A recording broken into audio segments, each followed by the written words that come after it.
Oke, selamat pagi. Pada hari ini kita akan membahas mengenai SOP Subarasi ya. Buat Bapak Ibu yang belum tahu ya, SOP Subarasi itu adalah kandungannya dari salmon ovary peptide ya. Salmon ovary peptide itu adalah pelapis atau pelindung atau selontongannya dari telur ikan salmon dari jenis Ikura yang cuma ada di perairan Jepang bagian utara, tepatnya di Laut Hokkaido, teman-teman ya.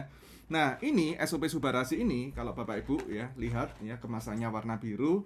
Nah, satu kotak ini isinya 28 saset ya. Jadi bentuk dalamnya seperti ini ya. Akan saya spill buat Bapak Ibu yang belum paham ya. Jadi satu kotak itu isinya 28 saset, teman-teman ya. Nah, bahan dasarnya apa? Tadi sudah saya sebutkan. Yang pertama dari salmon ovary peptide, dan yang kedua dia juga punya kandungan dari fruit flow, teman-teman ya. Jadi fruit flow itu bagus banget digunakan buat orang-orang yang sudah kena hipertensi ya atau darah tinggi, Bapak Ibu ya. Jadi mungkin buat Anda yang menderita diabetes, jantung koroner ya, kemudian yang sudah kena hipertensi bertahun-tahun minum obat nggak sembuh-sembuh. Nah, kandungan fruit flow di dalam Subarasi bisa membantu menurunkan hipertensi secara alami tanpa bantuan obat-obatan, teman-teman ya. Nah, kemudian kandungan yang berikutnya ada salmon anserin dan salmon caviar ekstrak, teman-teman ya.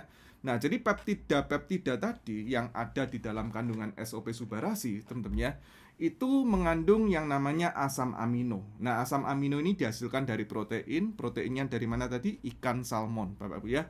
Nah, jadi kalau Bapak Ibu tanya ya, sebetulnya fungsinya untuk apa sih? Nah, yang pertama untuk membantu mengaktifkan kemampuan stem cell di dalam tubuh kita supaya stem cell Anda itu bisa aktif menghasilkan sel-sel yang baru untuk menggantikan sel-sel yang sudah tua atau sel-sel yang sudah rusak ya. Proses penuaan di dalam tubuh kita nggak bisa kita hindari, teman-teman ya. Manusia pasti menua, Pak Ibu ya. Tidak ada manusia itu yang umurnya muda terus, nggak ada ya. Pasti kita akan menua ya, dan nanti ujung-ujungnya dipanggil Tuhan, teman-teman ya. Nah, kenapa proses penuaan bisa terjadi? Karena kerusakan sel yang terlalu banyak ya. Nah, sebetulnya proses penuaan itu ya, kalau Bapak Ibu perhatikan ya, sudah ada tanda-tandanya. Contohnya apa? Wajah mulai keriput ya, mata juga sudah nggak bisa lagi melihat dengan jelas ya, rambut mulai memutih. Nah, itu adalah salah satu bentuk kerusakan sel yang bisa Anda lihat dengan mata. Nah, namun kerusakan sel sendiri, teman-teman ya, sebetulnya juga terjadi di dalam tubuh kita ya. Di dalam tubuh kita ini banyak sekali organ penting, jantung, liver, ginjal, paru-paru, pankreas ya. Nah, organ-organ tadi, teman-teman ya, itu terdiri dari miliaran sel, juga mengalami yang namanya kematian sel atau kerusakan. Nah, coba nih bayangkan Bapak Ibu ya, onderdil kita, jantung kita, liver kita, ginjal kita ya.